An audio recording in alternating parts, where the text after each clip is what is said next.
ортасын Абай Құнанбайұлының 175 жылдығына орай болып жатқан Абай жырларының қатысушыларына жолдаймын.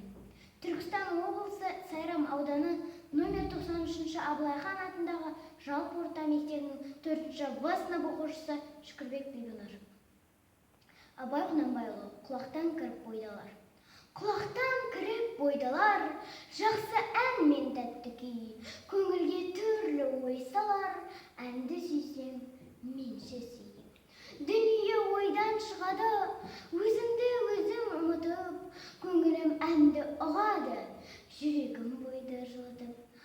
Аңсаған шөлде су тапса, бас қоймай ма бастауға, біреу түртсе қақса, бой тоқтамас жасқауға.